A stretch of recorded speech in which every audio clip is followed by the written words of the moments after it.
Assalamualaikum warahmatullahi wabarakatuh. Saya Baik, sebagai saya Dwi Resti Alfioni sebagai moderator yang akan memimpin jalannya presentasi. Presentasi hari ini dimulai dari kelompok 3 dari dengan anggota kelompok siapa ini?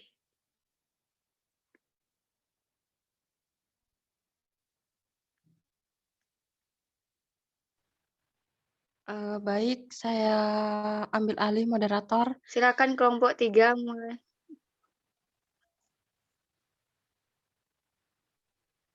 Oke, terima kasih. Silakan.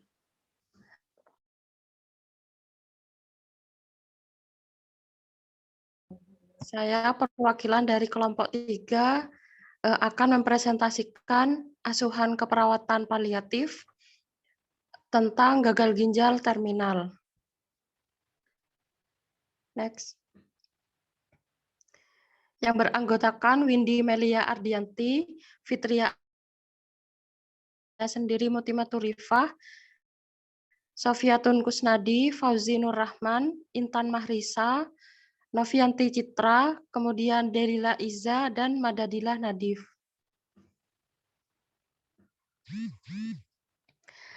Jadi definisi gagal ginjal terminal ini juga biasa disebut dengan gagal ginjal kronis atau penyakit ginjal tahap akhir. Adalah penyimpangan atau progresif fungsi ginjal yang tidak dapat pulih di mana kemampuan tubuh untuk mempertahankan keseimbangan metabolik, cairan, dan elektrolit mengalami kegagalan yang mengakibatkan uremia. Kemudian definisi lain dari gagal ginjal kronik adalah gangguan fungsi renal yang irreversibel dan berlangsung lambat sehingga ginjal tidak mampu mempertahankan metabolisme tubuh dan keseimbangan cairan serta elektrolit yang menyebabkan uremia. Next. Etiologi. Ada beberapa penyebab penyakit gagal ginjal terminal, yaitu sebagai berikut. Yang pertama adalah glomerulonefritis. Ini adalah inflamasi nefron, terutama pada glomerulus. Biasanya glomerulonefritis akut sering terjadi akibat respon imun terhadap toksin bakteri tertentu. Dan ini tidak hanya merusak glomerulus saja, tetapi juga bagian tubulus.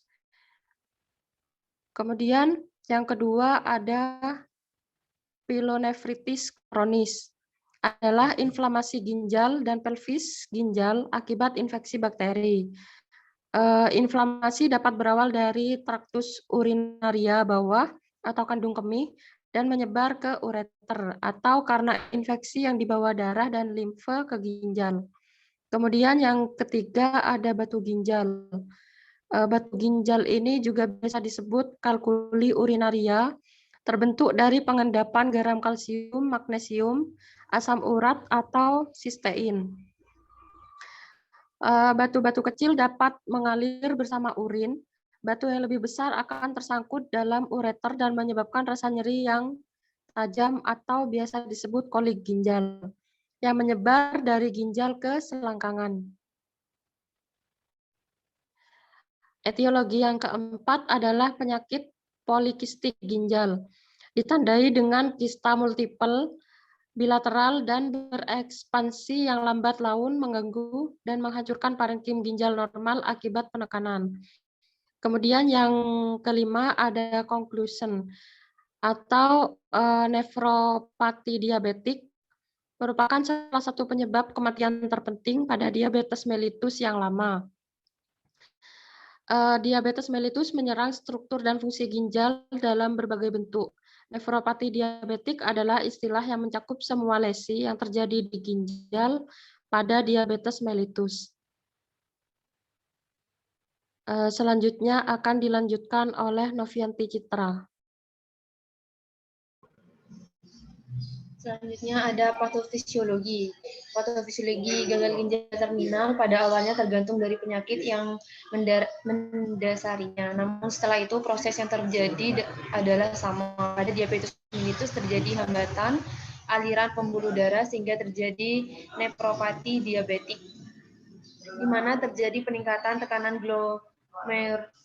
glomerular sehingga terjadi ekspansi mesangial, hipertrofi glomerular.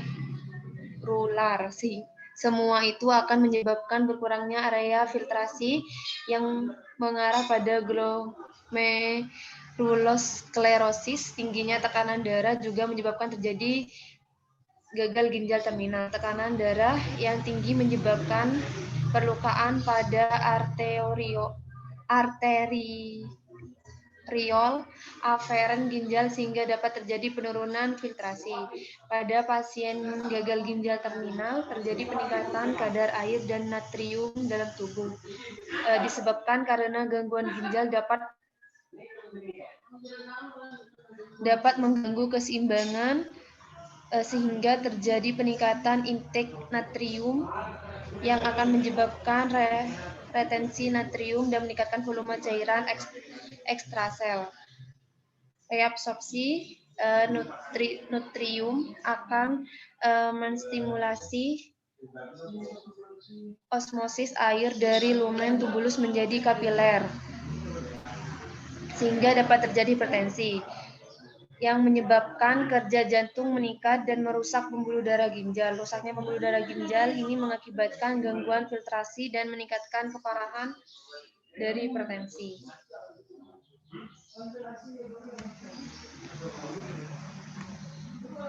Yang selanjutnya, klasifikasi penyakit gagal ginjal kronis.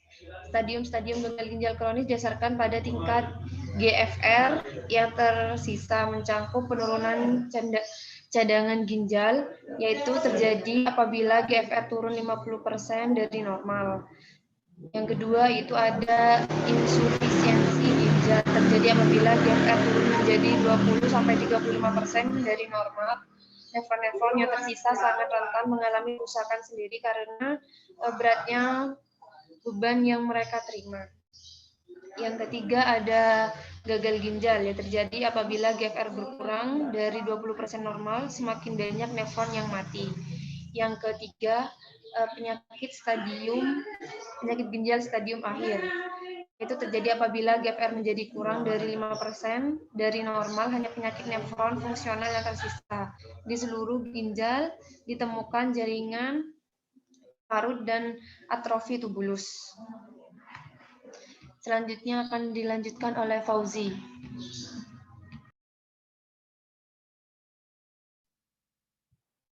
Ya, di ini manifestasi klinis dilihat dari berbagai fungsi sistem tubuh, yaitu ada manifestasi kardiovaskuler, gejalanya dermatologis atau sistem mikrotubumen atau kulit.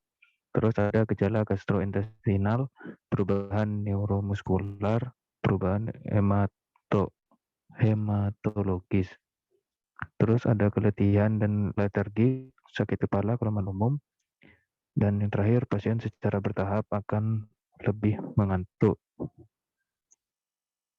Next.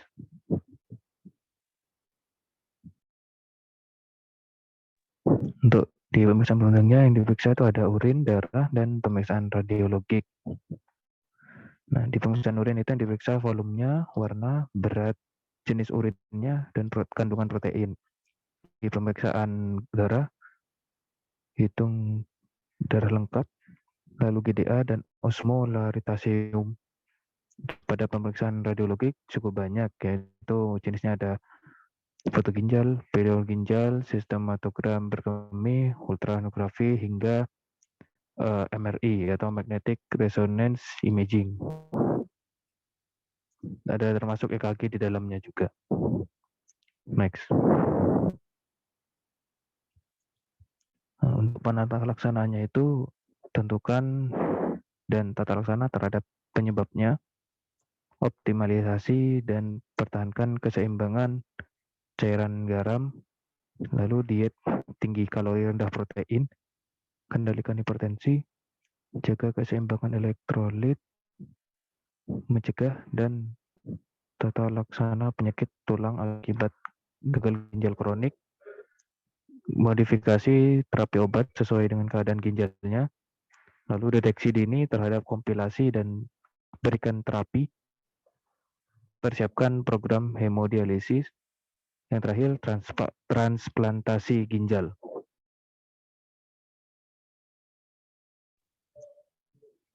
Nah, naskepnya.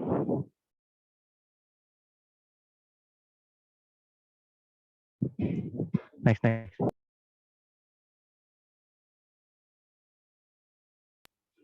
Seperti biasa ya, maka di awal kita kaji tahap awal dari proses keperawatan. Pada tahap ini semua data itu dikumpulkan secara sistematis untuk menentukan kesehatan kliennya. Lalu menurut Dongos dalam rencana asuhan keperawatan edisi 3 tahun 2000, dasar pengajian itu pastinya ada aktivitas atau istirahatnya, sirkulasi, integritas ego, eliminasi, urin maupun BAB, makanan atau cairan, neurosensori, nyeri atau kenyamanan, pernafasan, keamanan, seksualitas, interaksi sosial, penyuluhan atau pembelajarannya. Next. Nah, di diagnosanya ini ada 5 sesuai dengan rumus diagnosis, yaitu P tambah E tambah S. Yang pertama ada defisit nutrisi berhubungan dengan kurangnya asupan makanan. Yang kedua ada intoleransi aktivitas berhubungan dengan ketidakseimbangan antara suplai dan kebutuhan oksigen. Yang ketiga nyeri akut berhubungan dengan agen pencedera fisiologis. Yang keempat gangguan integritas kulit berhubungan dengan kelebihan volume cairan, sindrom uremia. Yang terakhir ansietas berhubungan dengan ancaman terhadap kematian. Nah, ini untuk intervensinya ini akan dijelaskan oleh Madadila.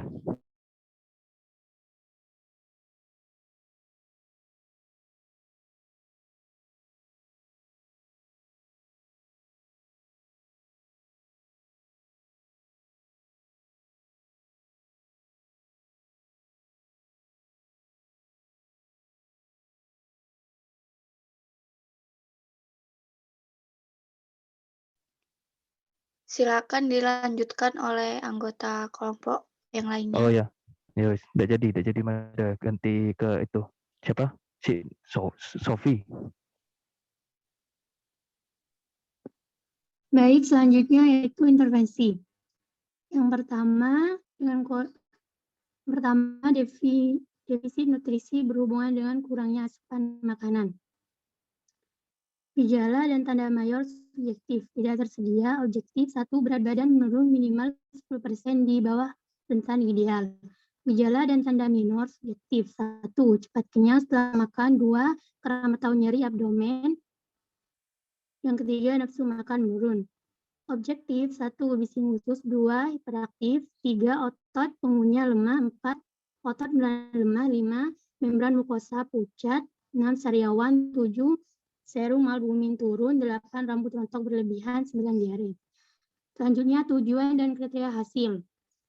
Status nutrisi, ekspektasi membaik, kriteria hasil, 1, porsi makanan yang dapat dihabiskan meningkat, 2, serum albumin meningkat, verbilisasi keinginan untuk meningkatkan nutrisi meningkat, pengetahuan tentang pilihan makanan yang sehat meningkat, pengetahuan tentang pilihan minuman yang sehat meningkat, pengetahuan tentang standar asupan nutrisi yang tepat meningkat, penyiapan dan penyimpanan makanan yang aman meningkat, penyiapan dan penyimpanan minuman yang aman meningkat, yang terakhir sikap terhadap makanan atau minuman sesuai dengan tujuan kesehatan meningkat. Intervensinya yaitu yang pertama, manajemen nutrisi, lakukan observasi, identifikasi status nutrisi, identifikasi alergi dan intoleransi makanan, identifikasi makanan yang disukai, identifikasi kebutuhan kalori dan jenis nutrien, Selanjutnya monitor asupan makanan, monitor berat badan, monitor hasil pemeriksaan laboratorium. Selanjutnya langkah terapeutik. Laku oral hygiene sebelum makan jika perlu, fasilitasi menentukan pedoman diet, piramida makanan, sajikan makanan secara menarik dan suhu yang sesuai, berikan makanan tinggi serat untuk mencegah konstipasi, berikan makanan tinggi kalori dan tinggi protein, berikan makanan rendah protein. Edukasinya yaitu anjurkan posisi duduk jika mampu, anjurkan diet yang diprogramkan. Kolaborasi yaitu kolaborasi pemberi medikasi sebelum makan, pereda nyeri, antiemetik jika perlu, kolaborasi dengan ahli gizi menentukan jumlah kalori dan jenis nutrien yang dibutuhkan jika perlu. Selanjutnya,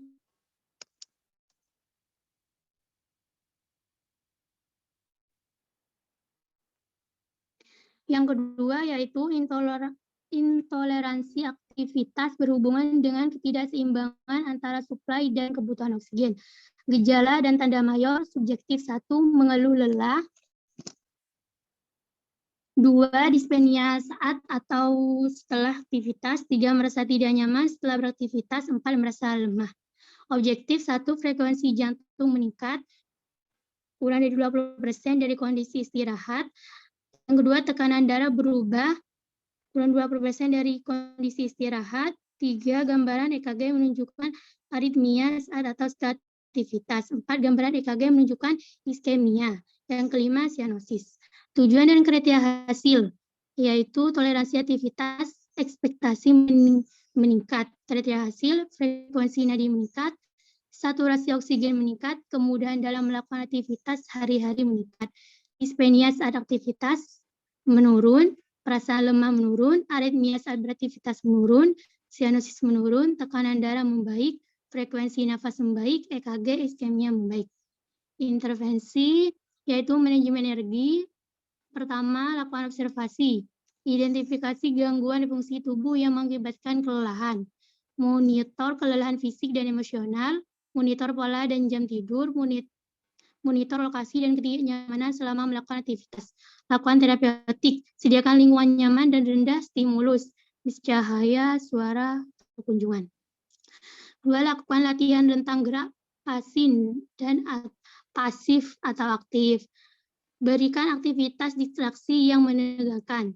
Dan terakhir, fasilitas duduk di sisi tempat tidur jika tidak dapat berpindah atau berjalan.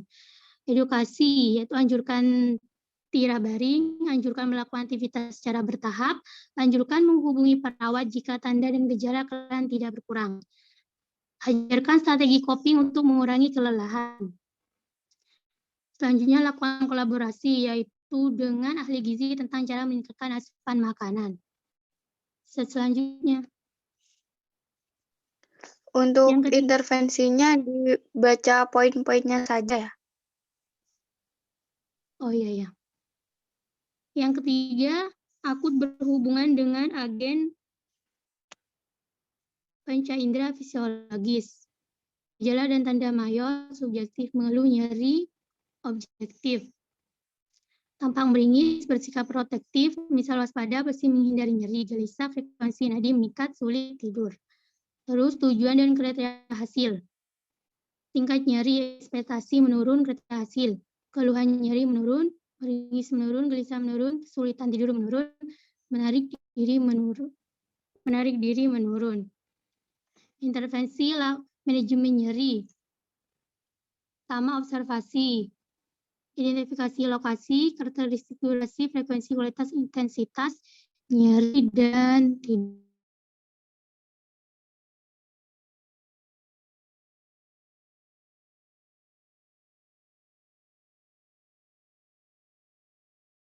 Lingkungan yang memperberat rasa nyeri, suhu ruangan, pencahayaan, kebisingan. Selanjutnya itu edukasi, jelaskan penyebab, periode, dan pemicu nyeri. Jelaskan strategi merendahkan nyeri. Kolaborasi, yaitu kolaborasi pemberian analgetik jika perlu.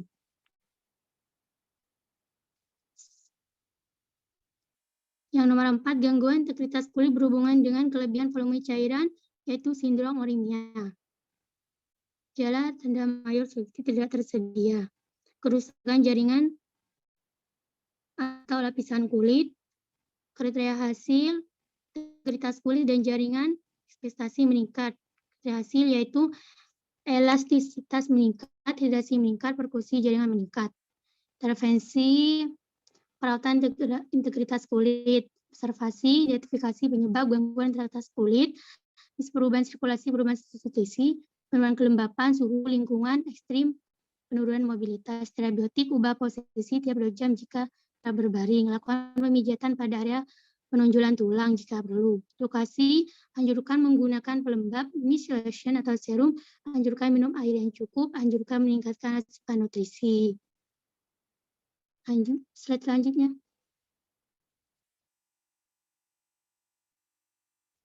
Akan diteruskan oleh Windy. Persilakan.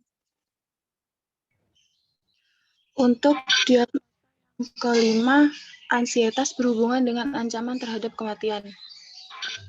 Gejala dan tanda mayor subjektif, pasien mengatakan khawatir dengan kondisinya saat ini dan takut jika ia meninggal. Untuk objektifnya, pasien tampak gelisah dan pasien tampak sulit tidur.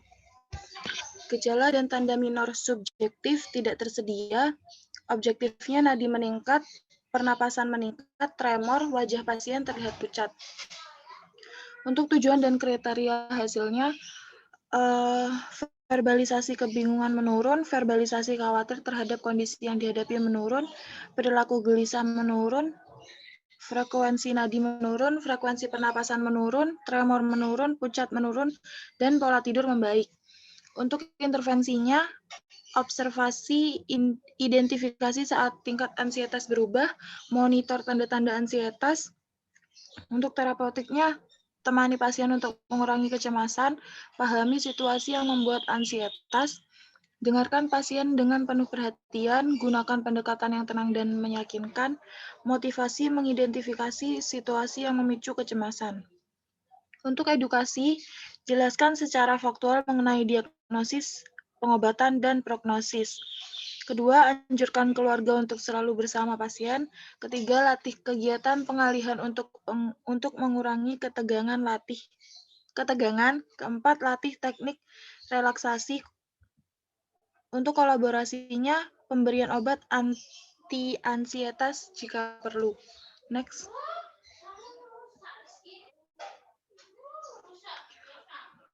Untuk implementasinya, defisit nutrisi berhubungan dengan kurangnya asupan makanan. Kedua, intoleransi aktivitas berhubungan dengan ketidakseimbangan antara suplai dan kebutuhan oksigen. Yang ketiga, nyeri akut berhubungan dengan agenda pencedera fisiologis. Yang keempat, gangguan integritas kulit berhubungan dengan kelebihan volume cairan sindrom uremia. Yang terakhir, ansietas berhubungan dengan ancaman terhadap kematian. Next. Untuk evaluasinya, evaluasi adalah tindakan mengkaji kembali respon pasien setelah diberikan rencana tindakan, implementasi, dan implementasi keperawatan, serta mengkaji ulang asuhan keperawatan mulai dari pengkajian sampai implementasi. Asuhan keperawatan dinilai berhasil ketika saat dievaluasi pasien mengalami perubahan ke arah yang lebih membaik dan sudah sesuai dengan kriteria hasil. Next.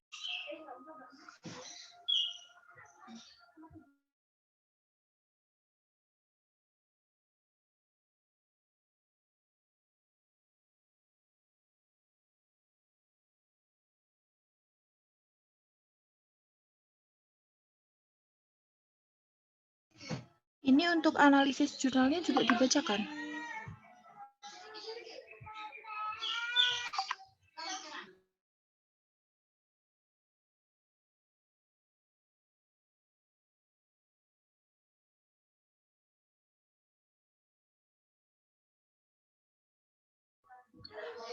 Untuk analisis jurnalnya, judulnya peningkatan kualitas hidup pada penderita gagal ginjal kronik yang menjalani terapi hemodialisa melalui psikological intervensi di unit hemodialisa RSUD Gambiran Kediri.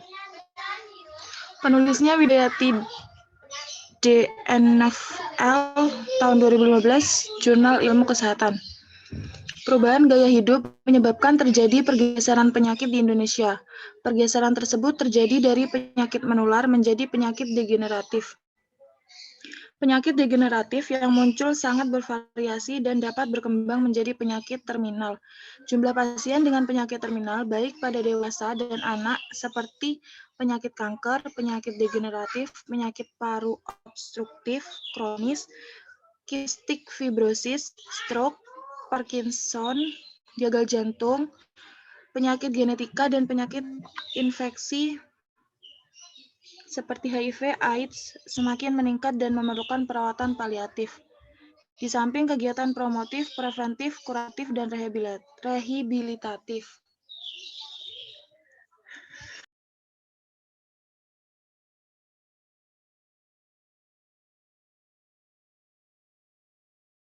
Next.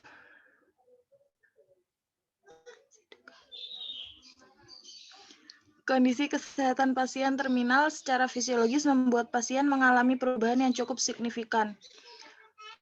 Perubahan fungsi tubuh akan membuat pasien tidak dapat menjalankan aktivitas keseharian dengan optimal.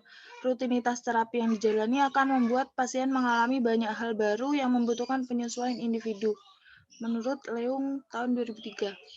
Waktu terapi yang semakin memendek, resiko kematian yang semakin besar, komplikasi yang muncul, dan harapan kesembuhan yang tidak pasti adalah beberapa hal yang membuat pasien menjadi stres jika tidak mampu untuk membangun mekanisme coping yang positif. Oleh karena itu, kebutuhan pasien pada stadium lanjut suatu penyakit tidak hanya pemenuhan atau pengobatan gejala fisik, namun juga pentingnya dukungan terhadap kebutuhan psikologis, sosial, dan spiritual yang dilakukan dengan pendekatan interdisiplin yang dikenal sebagai perawatan paliatif. Tujuan penelitian ini adalah untuk menganalisis pengaruh psikologikal intervensi terhadap motivasi dan kualitas hidup pasien GGK yang mengalami terapi hemodialisa. Untuk kesimpulan hasil penelitian ini bahwa psikologikal intervensi dapat meningkatkan motivasi dan kualitas hidup pasien GGK. Saran bagi perawat di unit hemodialisa untuk menerapkan intervensi tersebut sebagai salah satu upaya meningkatkan motivasi dan kualitas hidup pasien. Sekian dari kelompok kami. Mungkin ada yang mau ditanyakan. Baik, terima kasih untuk materi dari kelompok 3. Untuk audien yang ingin bertanya, silakan ditulis di chat terlebih dahulu, nanti akan dijawab di akhir presentasi. Selanjutnya, presentasi dilanjutkan oleh kelompok 4, waktunya 25 menit dari sekarang. Silakan.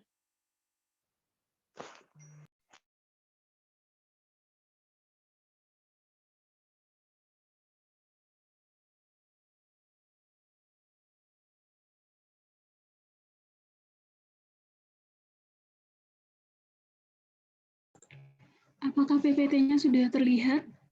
Sudah. Baik, saya akan mengawali presentasi dari kelompok 4 tentang cedera kepala. Ini nama kelompok kami. Yang pertama, pengertian cedera kepala, yaitu proses terjadi trauma langsung atau deselerasi terhadap kepala yang menyebabkan suatu gangguan traumatik dari fungsi otak yang disertai atau tanpa perdarahan interstitial, di mana mengalami penurunan kesadaran dengan skor GCS 3-8 dan mengalami anemia lebih dari 24 jam. Ini untuk anatominya. Yang pertama ada tengkorak, terdiri dari tulang oksipital, parietal, frontal, temporal, ethmoid, dan kerangka wajah terdiri dari tulang hidung, palatum, lacrimal, zigoticum, vomer, turbinatum, maxilla, mandibula. Untuk anatomi minimalnya ada durameter, arachnoid, diameter. Untuk bagian otak ada cerebrum, pada bagian lobus frontalis, parietalis, occipitalis, temporalis, lalu bagian cerebrum dan batang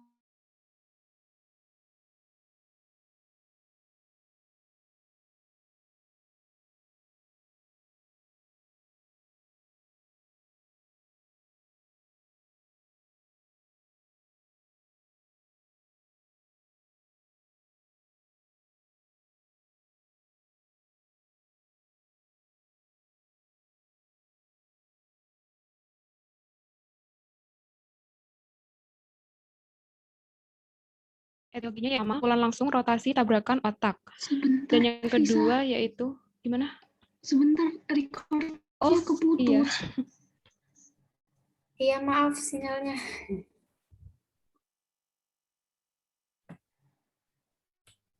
Selanjutnya yaitu etiologi.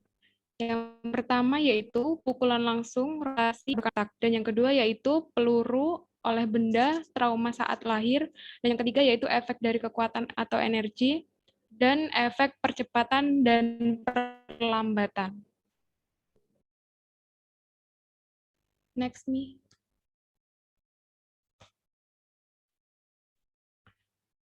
Lalu ada patofisiologi.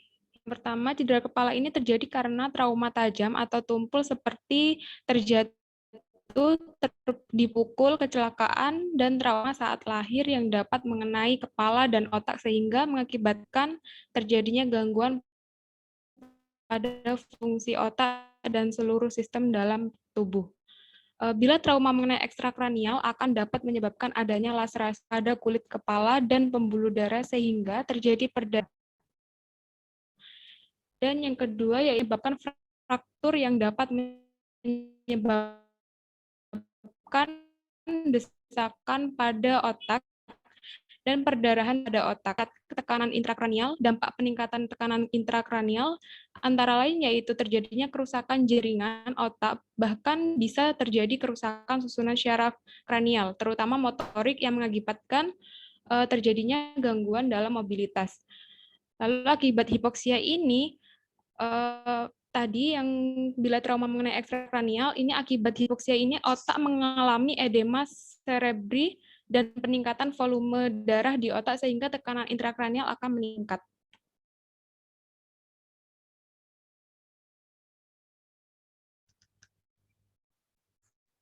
Klasifikasi dari cedera kepala ini pada umumnya dikategorikan berdasarkan Glasgow Coma Scale atau GCS. Glasgow Coma Scale atau GCS ini menilai tingkat kesadaran berdasarkan 3 komponen klinis, yaitu respon membuka mata, motorik, dan verbal.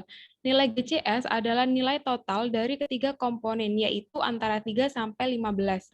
Nilai 3 memberikan respon terhadap rangsangan apapun, sedangkan nilai 15 berarti penderita sadar penuh. Penilai GCS ini dilakukan pasca resusitasi setelah trauma. Klasifikasi cedera kepala dibagi menjadi 3, di mana cedera kepala berat dengan skor GCS di bawah 8, cedera kepala sedang dengan skor GCS 9 sampai 12, cedera kepala ringan dengan skor GCS 13 sampai 15.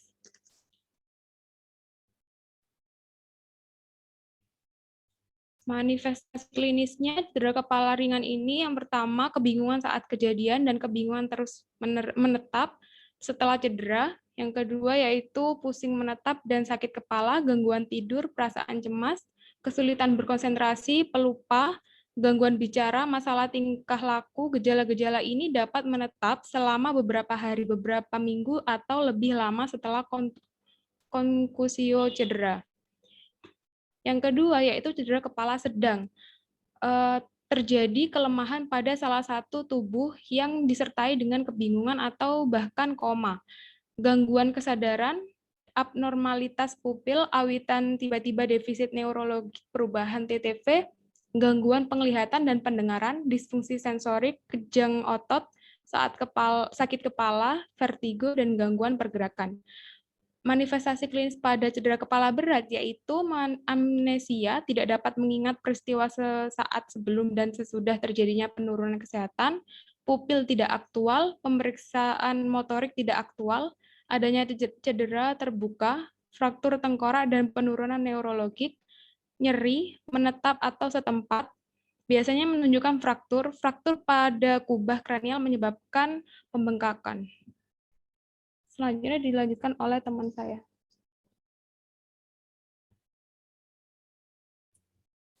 Selanjutnya ada tanda dan gejala.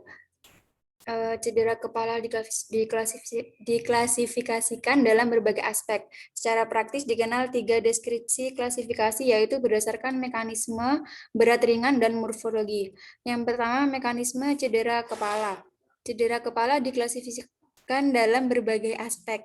Secara praktis dikenal 3 deskripsi klasifikasi, yaitu yang kedua, beratnya cedera kepala. Cedera kepala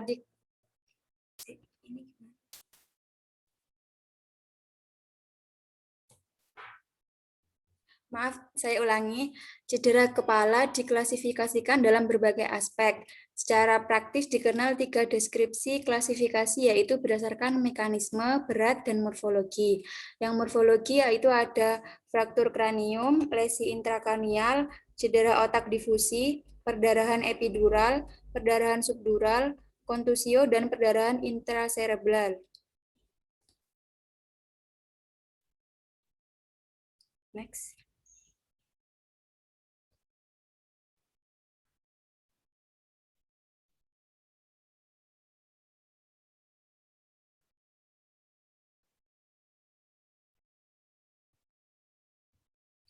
Selanjutnya ada pengobatan.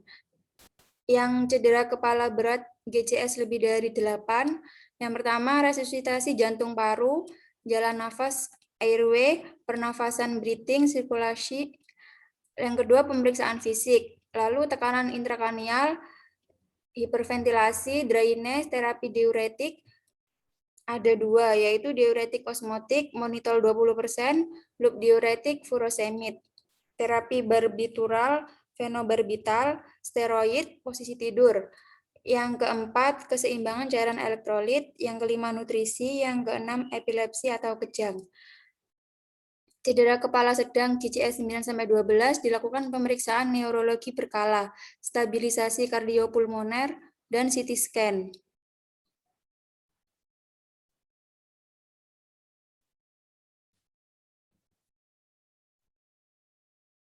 Selanjutnya pemeriksaan penunjang. Yang pertama MRI dan CT scan, angiograf, EEG, toraksintesis. Lalu sinar X, brain auditory evok response, positron emission tomography, CSS fungsi lumbal, GDA, gas darah arteri, kimia elektrolit darah, pemeriksaan toksikologi, dan kadar antikonvulsan.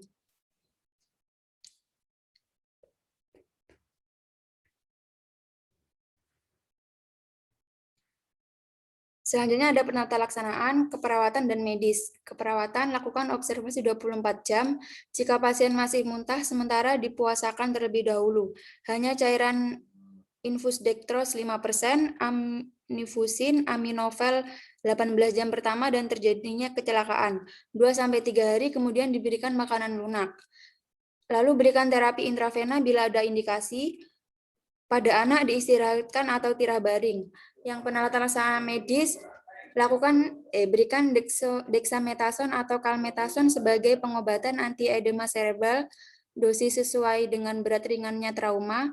Lalu pengobatan antiedema dengan larutan hipertonis yaitu mannitol 20% atau glukosa 40% atau gliserol 10%. Lalu antibiotika yang mengandung barier darah otak atau penisilin, atau untuk infeksi anaerob diberikan metronidazol.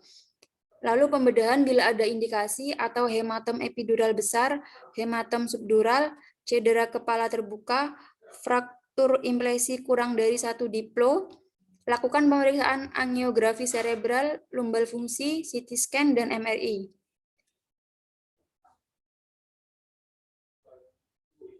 Selanjutnya akan dilanjutkan oleh teman saya.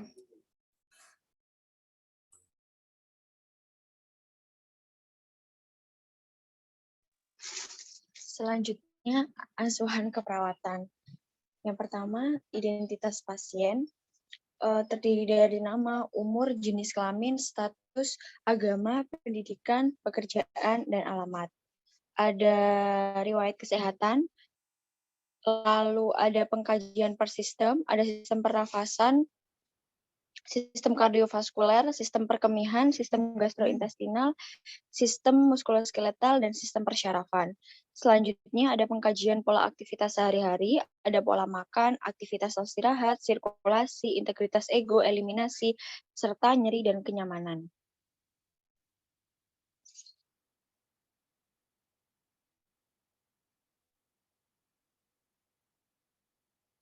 Untuk diagnosa keperawatan, ada risiko perfusi jaringan serebral berhubungan dengan cedera kepala, lalu bersihan jalan nafas tidak efektif berhubungan dengan jalan nafas buatan, dibuktikan dengan gelisah, serta bersihan jalan tidak... Oh, ini sama. Next.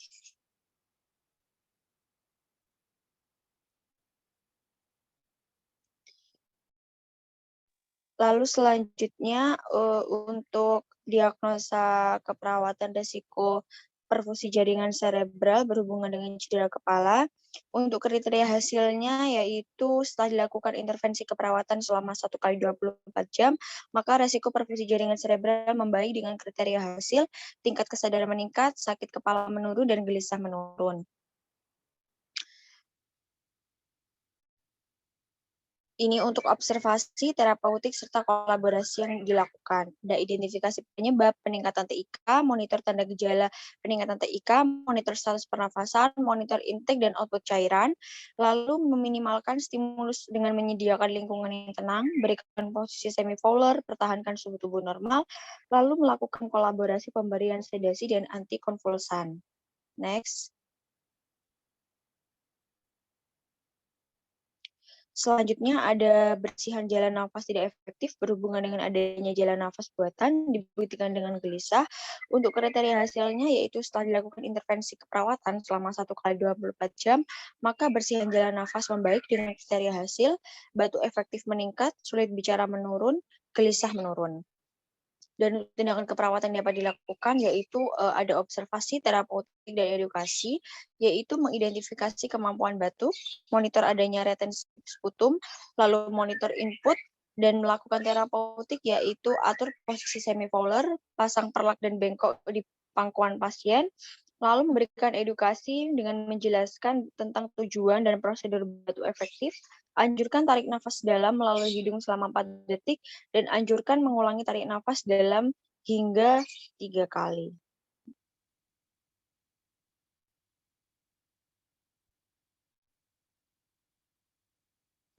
Selanjutnya ada diagnosa defisit nutrisi berhubungan dengan peningkatan kebutuhan metabolisme, dibuktikan dengan Parkinson.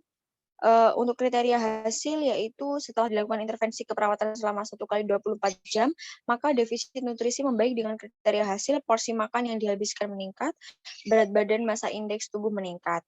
Dan dilakukan observasi, terapeutik, serta edukasi, dan juga kolaborasi, yaitu identifikasi status nutrisi, identifikasi makanan yang disukai, monitor asupan makanan, monitor berat badan.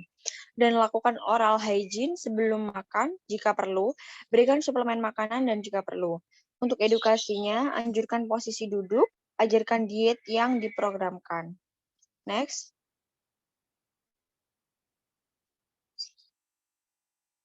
Untuk implementasinya, menganjurkan pasien untuk banyak minum, mengobservasi tanda-tanda vital, mengawasi pemasukan dan pengeluaran cairan, mengajarkan teknik relaksasi untuk mengatasi nyeri.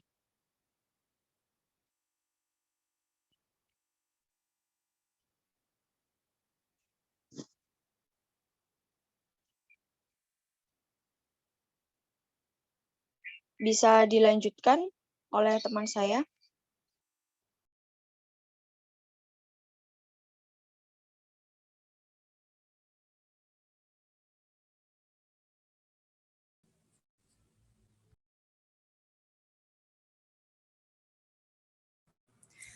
Baik, saya akan melanjutkan pada bagian analisis jurnal. Di sini kami mengambil jurnal pada tahun 2016 dengan nama Jurnal Kesehatan Hesti Wirasakti, volume 4 nomor 2. Bisa dilihat ya teman-teman, nama penulis Ristanto, Rasjadindra, Puranto, dan Setiorini. Nah, pada isi jurnal, masalah penelitiannya ini membahas mengenai akurasi penggunaan revised trauma score sebagai predikator mortality pasien cedera kepala, di mana lokasi penelitiannya berada di Rumah Sakit Saiful Anwar Malang, bidang rekam medis. Dengan metode penelitian observasi analitik dengan desain cohort retrospektif. Nah, teori yang dipakai merupakan definisi cedera kepala oleh Mutakin tahun 2008 dan Cahyadi et al. 2013. Jumlah pasien dengan cedera kepala et al. Oleh Irawan et al. 2010 dan Cahyadi et al. 2013.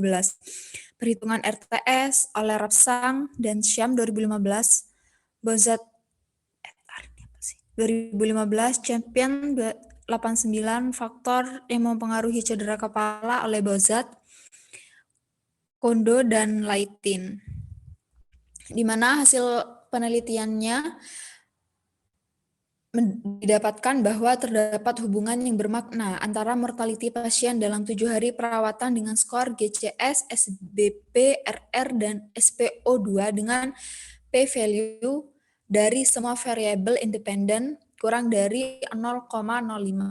Hasil uji regresi logistik menunjukkan bahwa persamaan RTS, yaitu GCS, SBP, dan RR, memiliki nilai p-value uji Hosmer dan Lamiso, yaitu 0,849.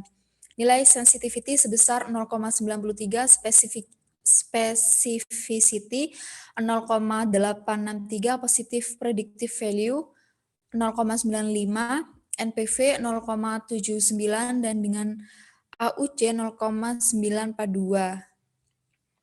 Maka persamaan RTS-nya itu memiliki kualitas diskriminasi, kalibrasi, dan akurasi yang baik, sehingga persamaan RTS dapat digunakan dengan prediktor mortality pasien cedera kepala. Penggunaan persamaan RTS masih layak sebagai alat bantu dalam triase pasien cedera kepala. Next. Nah, kelebihan dan kekurangan pada jurnal ini yaitu memiliki kelebihan penulisan dan pesan jurnal cukup bagus karena penjelasannya jelas dan menggunakan sumber dari penelitian sebelumnya untuk penyempurna dari jurnal ini. Dimulai dari abstrak, pembaca sudah bisa mendapatkan dan memahami poin dari jurnal, sehingga untuk memahami lebih dalam lagi akan mudah bagi pembaca. Dari metode penelitian juga sudah bagus, dikarenakan menggunakan metode observasional analitik yang mampu menelaah hubungan antara efek cedera kepala dengan faktor risiko, serta hasil bisa didapatkan dengan cepat dan tidak mengalami kendala etik, sehingga kami merasa bahwa jurnal ini bisa dijadikan sumber rujukan untuk menambah wawasan dan kami selaku mahasiswa keperawatan itu sangat memahami dari jurnal ini.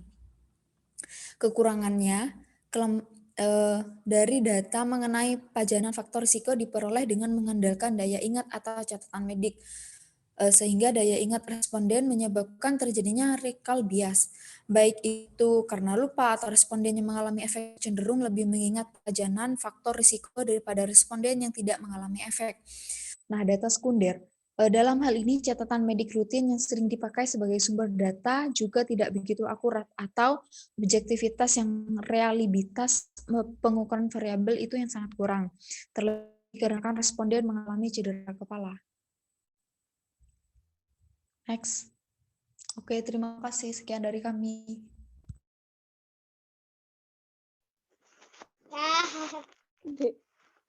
Baik, terima kasih untuk materi dari kelompok 3 dan kelompok 4. Wah, kelompok ini.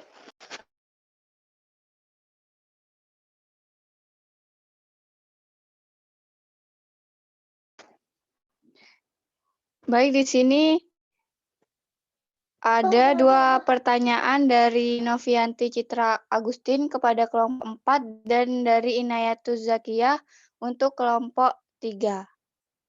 Silakan dari kelompok untuk menjawab pertanyaan.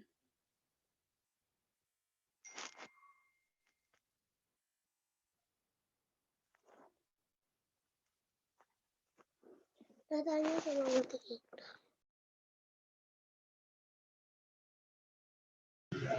Saya izin menjawab pertanyaan dari Mbak Inayatus.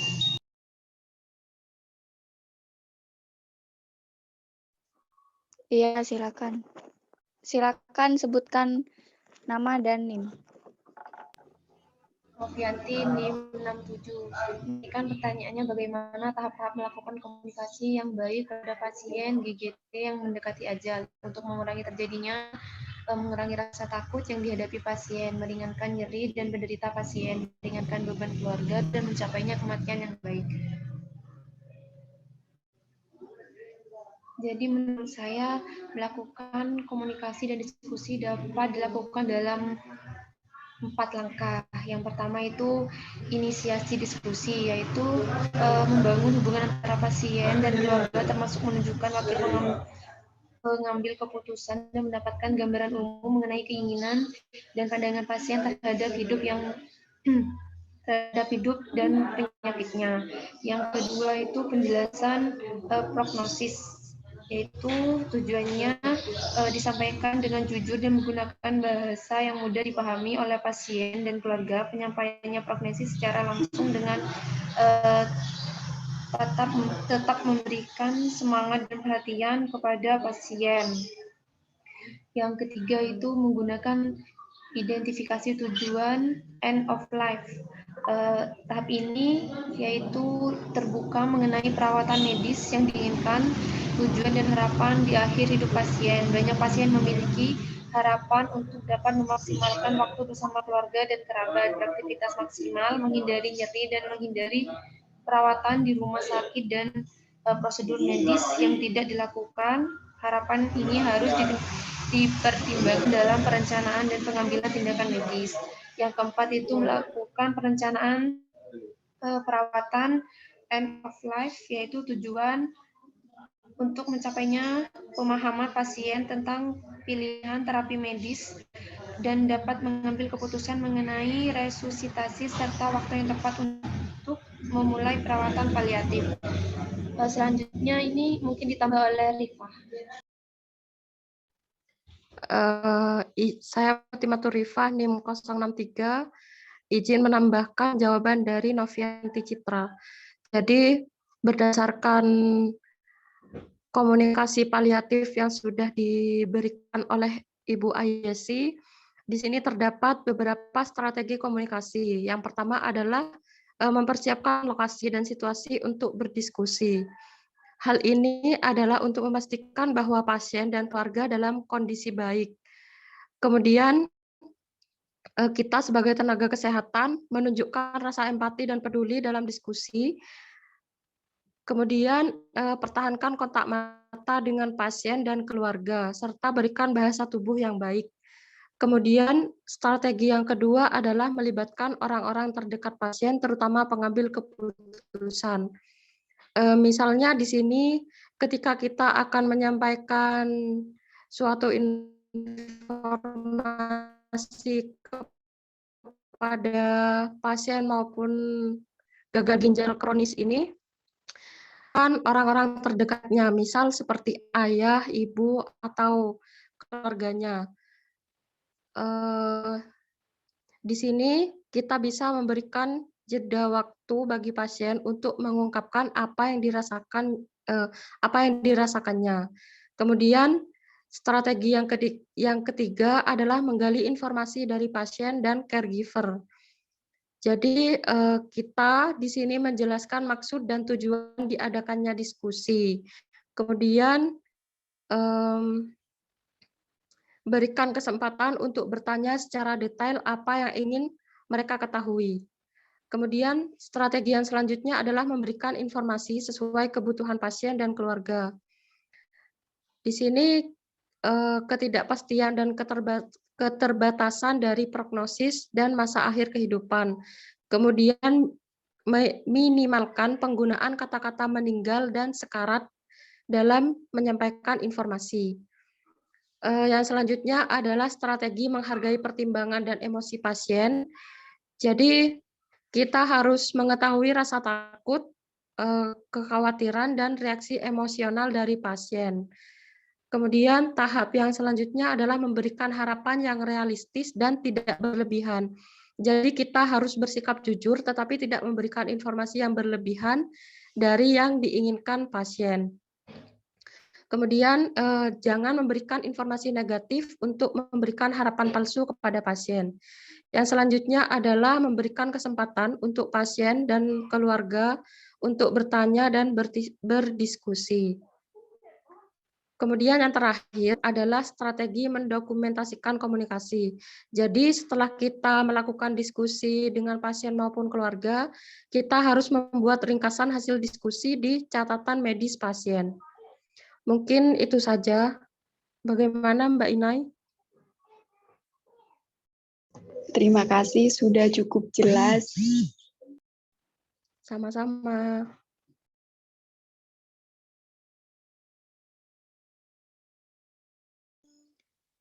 Baik, tinggal satu pertanyaan lagi untuk kelompok 4 dari Novianti Citra. Silakan dijawab.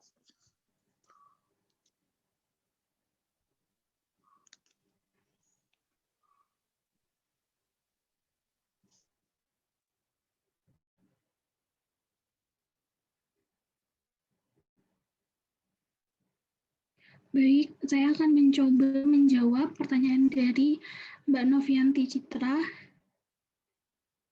Untuk pertanyaannya, bagaimana untuk meningkatkan kualitas hidup pasien dan mengurangi tingkat keparahan? Bagaimana penanganan cedera kepala yang disertai perdarahan di dalam tengkorak kepala? Jadi menurut kelompok kami, untuk kasus ini yang ditangani dulu segera itu adalah perdarahan di dalam tengkorak kepala. Seperti yang kita tahu bahwa perdarahan di tengkorak kepala pasti akan sangat mempengaruhi kinerja otak. Apalagi jika perdarahan itu banyak bisa menekan otak hingga menimbulkan kematian yang seperti kita tahu. Jadi langkah pertamanya adalah bagaimana perdarahan itu bisa dikeluarkan atau dihentikan supaya tidak menimbulkan efek atau komplikasi-komplikasi lainnya. Mungkin ada yang bisa menambahkan dari kelompok kami yang lainnya bagaimana meningkatkan kualitas hidup pada kasus ini. Terima kasih.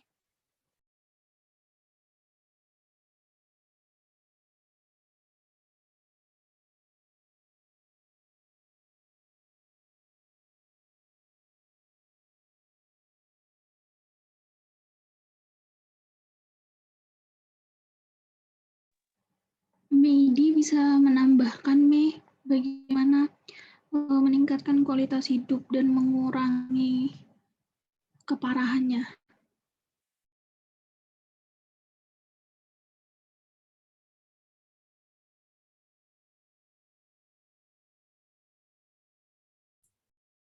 Mungkin Sabil dulu.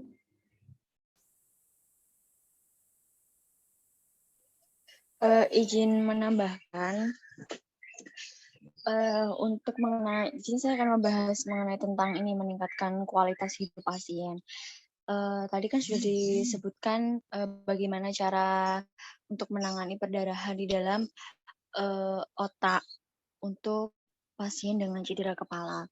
Untuk meningkatkan kualitas hidupnya ini tentunya sangat penting karena yang terpenting adalah bagaimana cara kita membuat pasien merasa hidupnya lebih berarti dan lebih berkualitas setelah mengalami cedera kepala.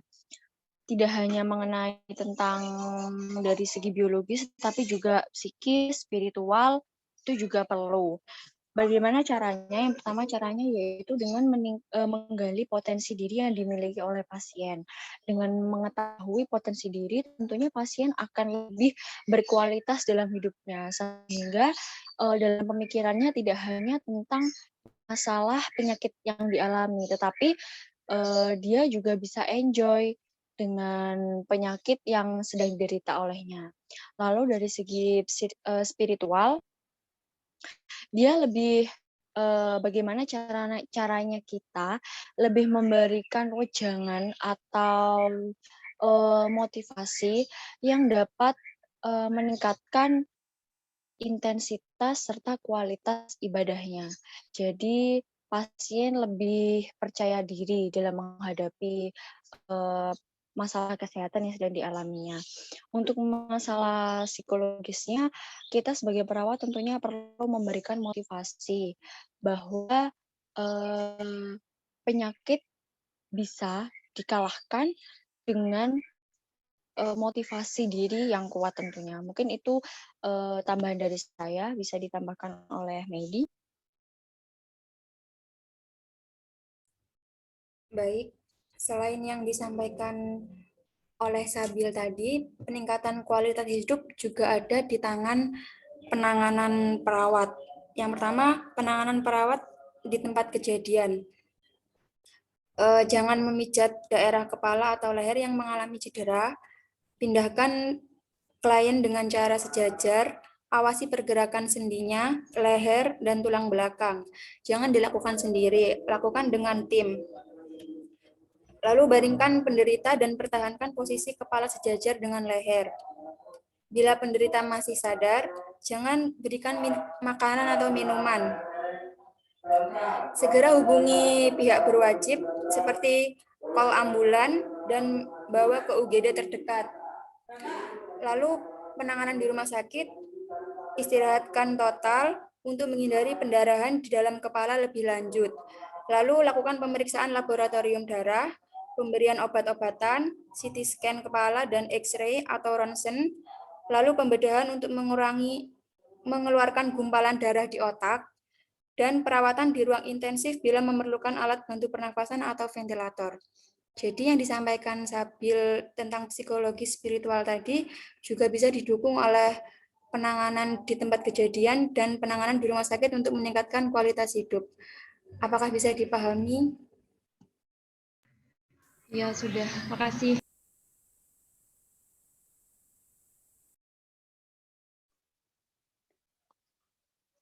Baik, karena pertanyaan sudah dijawab semua dan tidak ada pertanyaan lagi. Terima kasih untuk kelompok 3 dan kelompok 4 dan penanya. Saya kembalikan kepada PJMK, keberatan menjelang ajal.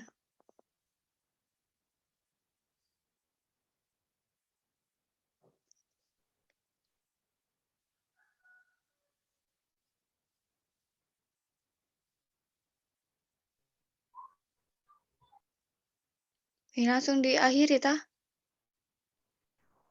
Ya, langsung diakhiri aja, Res.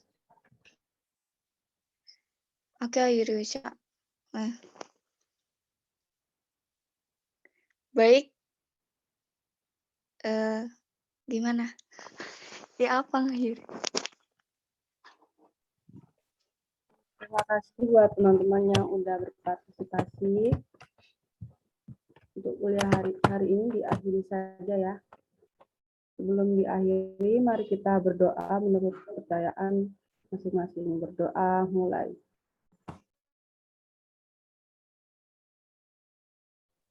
Berdoa selesai. Assalamualaikum warahmatullahi wabarakatuh.